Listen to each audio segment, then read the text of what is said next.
Hello everyone, this is Mahesh Soni, director Mahindra law institute. सबसे पहले मेरी तरफ से सारे देशवासियों को और मेरे सारे भाइयों को happy independence day in advance. शुरुआत करते हैं अपने एक्ट की।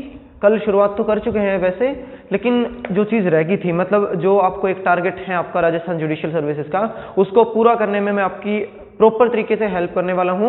इस एक्ट के बाद जितने भी एक्ट आएंगे उनमें भी और इस एक्ट के अंदर भी मैं इतना एश्योरेंस आपको देना चाहूंगा कि इस एक्ट से रिलेटेड आपको एक भी एमसीक्यूज, एक भी आपका कोई सिंगल पॉइंट ऐसा नहीं होगा जो इस एक्ट से बाहर से आने की संभावना आपको लगे। क्योंकि रीजन देखो, मैं ना उस लेवल पे जाके आपको सिखाने की ट्राई करूंगा इस एक्ट को कि जिसके अंदर आपको उसके बाद क्वेरी नहीं रह जाएगी कि हाँ यहाँ पे कोई क्वेश्चन और बनता होगा कि नहीं बनता होगा। क्योंकि अपन क्या कर रहे हैं कि मतलब उस लेवल पे जाके इस एक्ट को कंप्लीट करेंगे जहां से आपको चांस ही नहीं लगेगा। क्वेरी आसपास आना तो दूर है, मतलब आपके दिमाग में भी नहीं आनी कि इसके ऊपर कोई क्वेश्चन बन भी सकता होगा कि नहीं। क्योंकि देखो इस एक्ट के अंदर पहले हमने सिर्फ इसका बेस देख लिया। आज इसका बेसिक इंट्रोडक्शन क्या क्या है, कितना बड़ा एक्ट होगा, बेसिक इसका स्ट्रक्चर क्या चीज़ है, कौन सा सेक्शन किस चीज़ से डील करता है, और इस एक्ट से रिलेटेड है ना, मतलब कब कौन सी क्लास के अंदर और कितनी क्लास में ये एक्ट मैं कंप्लीट करूंगा, वो सारा आज आपको मैं यहाँ पे प्रोवाइड करवा रहा हूँ। एक चीज, दूसरा, कॉन्स्टिट्यूशन के अंदर, इंडियन कॉन्स्टिट्यूशन सबको पता है कि कॉन्स्टिट्यूशन के अंदर वो सारे प्रोविजन दे रखे हैं जहां से हर भारतीय को और अदर जो आपके इंडिया में आएंगे, मतलब नॉन सिटीजन पर्सन है, उनको भी कहीं ना कहीं कोई राइट दे रहा है। जैसे राइट टू लाइफ है तो वो अदर सिटीजन के लिए भी है जो कि आपके नॉन सिटीजन ऑफ इंडिया है उनके लिए भी। तो मतलब इंडियन कॉन्स्टिट्यूशन के अंदर भी इसके प्रोविजन क्या दे रखे हैं, indecent representation of women act के, वुमेन से रिलेटेड जो भी होंगे वो सारे, और अदर इंपॉर्टेंट कितने लेजिस्लेशन अब तक बन चुके हैं वुमेन्स के लिए, स्पेशल जो इंपॉर्टेंट होंगे उनका डिस्कशन करेंगे। उसके बाद इसके अंदर मैं क्लासेस के लिए आपको एक बेसिक सा शेड्यूल लेके आया हूँ। शेड्यूल के अंदर क्या है कि मतलब कितनी क्लास के अंदर एक तरीके से आपको ये एक्ट कंप्लीट करना है, किस दिन कितने सेक्शन आपको पढ़ाए जाएंगे, वो सारे मैं यहाँ पे लिख चुका हूँ। एक एक चीज आपको एक्सप्लेन करता चलूंगा। हर एक वो सेक्शन जो आपको पेपर निकालने में हेल्प करेगा वो सारे के सारे मैं आपको प्रोवाइड करवाऊंगा। सारी चीजें विद प्रॉपर एक्सप्लेनेशन में आपको समझाऊंगा। बस आपसे एक ही दरख्वास्त है कि आपको करना क्या, चैनल को सब्सक्राइब करना है, बेल आइकन को प्रेस करके रखना है, ताकि जितने भी वीडियोस आएंगे इस एक्ट से रिलेटेड, और राजस्थान के सिलेबस में ना जितने भी नए एक्ट हो रखे हैं उनसे बच्चों के क्वेश्चन आ रहे हैं कि सर कैसे कंप्लीट कर पाएंगे, इतने सारे एक्ट नए 3-4 ऐड हो गए हैं, पुराने वाले पहले से हो नहीं पा रहे हैं, तो नए को कैसे एकदम से मैनेज कर पाएंगे। तो उन सब भाइयों के लिए मेरी तरफ से एक मैसेज है, एक मेरी तरफ से एश्योरेंस दे रहा हूं कि मैं आपको प्रॉपर तरीके से हर एक पॉइंट आपको मैं प्रॉपरली प्रोवाइड करवाऊंगा। सिर्फ आपको बने रहना है, मेरा साथ देना है। पेपर की तैयारी करेंगे अपन प्रॉपर तरीके से, उस लेवल पे जाके तैयारी करेंगे जहां से आपको एक विश्वास रहेगा पेपर में जाने से पहले कि हाँ अब मैं पेपर में बैठने के लिए प्रॉपरली एलिजिबल हूं और मैं पेपर निकालने के लिए हिम्मत रखता हूं। इस लेवल की नॉलेज मैं आपको यहाँ पे प्रोवाइड करवाऊंगा। तो जो चैनल है उसके ऊपर आपको ये शेड्यूल मिलेगा। अगले 4 या 5 दिन के अंदर 5 से 6 क्लास होंगी टोटल, जिनके अंदर मैं आपको सारी वीडियोस इस पूरे एक्ट को कंप्लीटली प्रोवाइड करवाऊंगा। जहां पे क्या है कि एक वीडियो मेरे को लगी है पुरानी, जिसके अंदर सिर्फ बेस और इंट्रो खाली। आज के अंदर क्या है, आज की क्लास के अंदर सिर्फ इसका इंपॉर्टेंट लेजिस्लेशन, कॉन्स्टिट्यूशनल प्रोविजन और इसका बेसिक पर्पस और एक इंट्रोडक्शन डायरेक्ट। 2 क्लास। तीसरी के अंदर इसका सेक्शन 2 स्टार्ट करेंगे, जिसके अंदर कितने इंपॉर्टेंट है वो सारे, 2 का सी, उसके बाद 2 का ए, रीड विद आईपीसी करेंगे इसको साथ में, और सेक्शन 3 की एक क्लास होंगी। उसके बाद सेक्शन 4 और सेक्शन 6 रीड विद, यहाँ पे एक प्रोवाइजो भी दे रखा है सेक्शन 4 के अंदर, वो आपका सबसे टेक्निकल। जैसे देखो क्या है, एसआरए के अंदर बहुत सारे मेरे भाई थे और जो मेरे रेगुलर क्लास के स्टूडेंट्स हैं उनका क्या था कि एसआरए और एविडेंस हमें क्या लगता है सर कि ये सबसे टेक्निकल एक्ट हैं पूरे लॉ में। जितने भी अभी मतलब मेन जो आपके सब्जेक्ट है उनमें से सबसे टेक्निकलिटी के अंदर जो सब्जेक्ट आते हैं वो एविडेंस और एसआरए है। उसको हमने समझा है एक इजी वे में। अब वो बच्चे जिन्होंने पहले नहीं पढ़ रखा था वो आज बोलते कि सर इनसे इजी शायद कोई एक्ट होगा, क्योंकि उस लेवल पे जाके हमने उसको प्रॉपरली समझा है।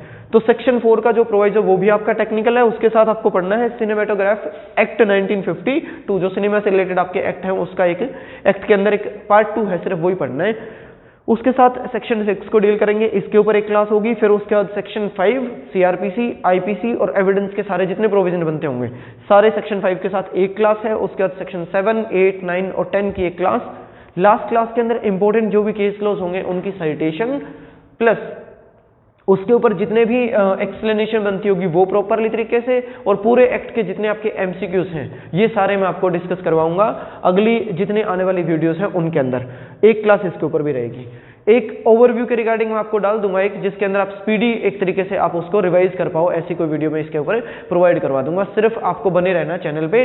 बिना किसी देरी के आज की वीडियो स्टार्ट कर रहा हूं। आज की वीडियो के अंदर क्या चीज रहेगी, सिर्फ आपकी फंडामेंटल राइट से रिलेटेड क्या है, डीपीएसपी क्या रहते हैं वुमेन से रिलेटेड, इंपॉर्टेंट लेजिस्लेशन और इस एक्ट का ऑब्जेक्ट। तो चलिए स्टार्ट करते हैं आज की वीडियो।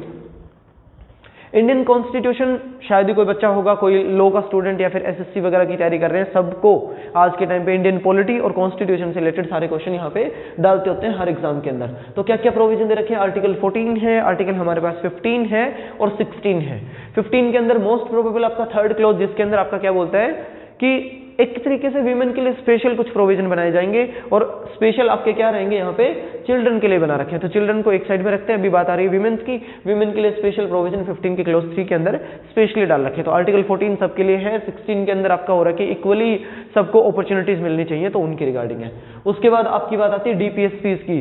डीपीएसपी क्या, directive principles of state policy, जहां पे स्टेट के ऊपर फाउंडेशन डालता है कि स्टेट आपको कुछ ना कुछ रूल्स बनाने पड़ेंगे वीमेन से रिलेटेड। यहाँ पे 39 का क्लॉज ए, 39 का क्लॉज डी है और आर्टिकल 42 है। 42 के अंदर आपके दे रखे हैं राइट्स हैं कुछ मैटरनिटी से रिलेटेड, उसके लिए स्पेशल यहाँ पे एक एक्ट भी बना हुआ है। ये आपका 1961 का एक्ट है। यहाँ पे इंडियन कॉन्स्टिट्यूशन के प्रोविजन के बेस पे कहीं ना कहीं जरूरत महसूस हो रही है कि मैटरनिटी यहाँ पे कुछ ना कुछ रिलीफ होना चाहिए, तो स्पेशल एक्ट बन गया। इक्वली आपको जॉब के अंदर कहीं पे आपको इक्वली क्या है कि अपॉर्चुनिटीज मिलनी चाहिए, उसके लिए अलग से फिर एक आर्टिकल के अंदर प्रोविजन डाल दिया।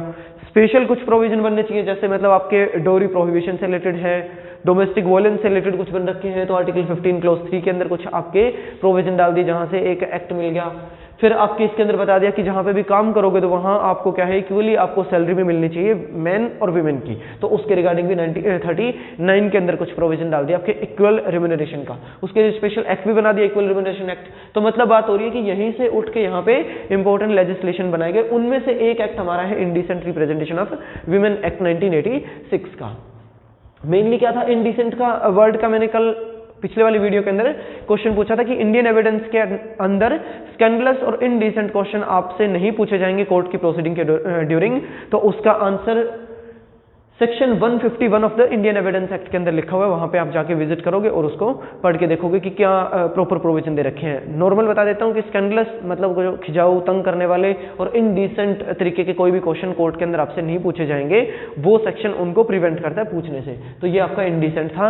और इनडिसेंट रिप्रेजेंटेशन ऑफ वीमेन, ये पूरी जो टर्म है इसको डिफाइन किया हुआ है सेक्शन 2 के क्लॉज सी के अंदर, जो यहाँ पे इस अगली क्लास के अंदर मैं उसको प्रॉपरली एक्सप्लेन भी करूंगा, डिस्कस भी करूंगा आपसे।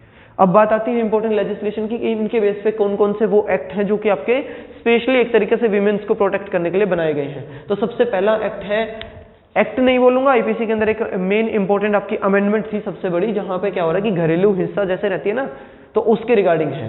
डोमेस्टिक वायलेंस एक्ट बना ही बना है, प्लस आपका उससे पहले क्या कर दिया 1983 के अंदर 498A ऐड किया गया था, जिसके अंदर आपकी बता रहा है कि विमेंस के ऊपर कोई भी अत्याचार घर में नहीं होना चाहिए किसी भी तरीके के। अगर करते हैं तो उसके ऊपर क्या होंगे, उसका हस्बैंड और उसके हस्बैंड के फैमिली के जो भी पर्सन्स होंगे, अदर मेंबर, उनकी लायबिलिटी बनती है। यहाँ पे 498A प्रोवाइड करता है। 1983 के अंदर ये इंक्लूड किया गया था, इंसर्टेड था। उसके बाद उसी को ध्यान में रख के और थोड़े से हार्डर रूल बनाए गए। डोमेस्टिक वायलेंस एक्ट बना 2005 में। नेक्स्ट आपका पुराने में लेके जा रहा हूँ, 1956 के अंदर इमोरल ट्रैफिकिंग का एक्ट था प्रिवेंशन से रिलेटेड, मतलब उनको प्रिवेंट करने के लिए, मतलब इमोरल तरीके की कोई भी ट्रैफिकिंग ना हो। अब 370 आईपीसी के अंदर भी दे रखा है कि आपका इमोरल ट्रैफिकिंग होती है पर्सन्स की, गलत तरीके से उनका व्यापार वगैरह उनको उठा के लेके जाना इस तरीके के, तो उनसे रिलेटेड आपके प्रोविजन बने गए थे कि एक स्पेशल एक्ट बना 1956 में। 1986 का ये वाला एक्ट है, एक्ट नंबर 60 है 1986 का, आपका indecent representation of women act की बात करता है। उसके बाद आपकी 1987 में सती प्रथा से रिलेटेड था, commission of Sati prevention act की बात करता है। 1961 में डोरी प्रोहिबिशन का एक्ट था और प्लस मैटरनिटी बेनिफिट्स एक्ट की बात करता है। तो यहाँ पे ये क्लॉज 40 जो आर्टिकल 42 है वो रीड विद करा जाता है आपके मैटरनिटी बेनिफिट से रिलेटेड। इक्वल रिम्यूनरेशन का यहाँ पे दे रखा है आर्टिकल 39 के अंदर। 15 के अंदर स्पेशल जो आपके प्रोविजन बनाए जाएंगे विमेन से रिलेटेड, उनका यहाँ पे डीवी एक्ट भी है, प्रोहिबिशन एक्ट भी है, आपकी कुछ और भी एक्ट आएंगे, मेडिकल टर्मिनेशन से रिलेटेड है, हो सकते हैं, पोक्सो एक्ट है, उसी के ध्यान में रख के बनाया गया, तो वो चीज़ है। उसके 1961 के बाद आपका अगला आ जाता है जी medical termination of pregnancy act, मतलब मेडिकली वे में, मतलब मेडिकली तरीके से लीगल वे में किसी भी महिला की प्रेगनेंसी को टर्मिनेट करा जाता है, क्योंकि वहाँ पे हो सकते हैं मैनी रीजंस की एक तरीके से ग्रोथ नहीं होती है या फिर अंदर किसी की बच्चे की डेथ क्यों रखी हो, इस तरीके की कुछ सिचुएशन में आपके उनसे रिलेटेड आपका फीमेल फोर्टिसाइड का भी एक्ट बना था, भ्रूण हत्या से रिलेटेड आपके केसेस भी बहुत आते हैं, 1971 का है। उसके बाद पीएनडीटी एक्ट है, जहाँ पे pre natal diagnostic technique act की मैं बात कर रहा हूँ। ये क्या चीज़ है कि बच्चा पैदा होने से पहले जो आपकी जांच करवाते हैं ना कि भ्रूण के अंदर लड़का है कि लड़की है, उनसे रिलेटेड आपके प्रोविजन बने, तो उसको आप बोलते हैं सेक्स सिलेक्शन एक्ट आपका एक तरीके से, तो वो आपका पीएनडीटी एक्ट है जो स्पेशली डील करता है वीमेन से। और लास्ट आपका इक्वल रिम्यूनरेशन एक्ट जो कि आपका आर्टिकल 39 के अंदर इंक्लूड कर रखा है, जो कि कॉन्स्टिट्यूशन के प्रोविजन के बेस पे ये सारे इंपॉर्टेंट लेजिस्लेशन या फिर इंपॉर्टेंट एक्ट आप इनको बोल सकते हो जो इंडिया में अभी भी एग्जिस्ट करते हैं और स्पेशली इफेक्ट इनका जाता है वीमेन के ऊपर। इन्हीं में से एक एक्ट अपना है 1986 का indecent representation of women act. कल मैंने आपको बताया था कि इसकी जो एक्ट नंबर है वो 1660 की बात करता है कि कब ये एक्ट आपका एग्जिस्टेंस में आया था और कौन सी वो डेट है जिस दिन ये एक्ट की एसेंट मिली थी।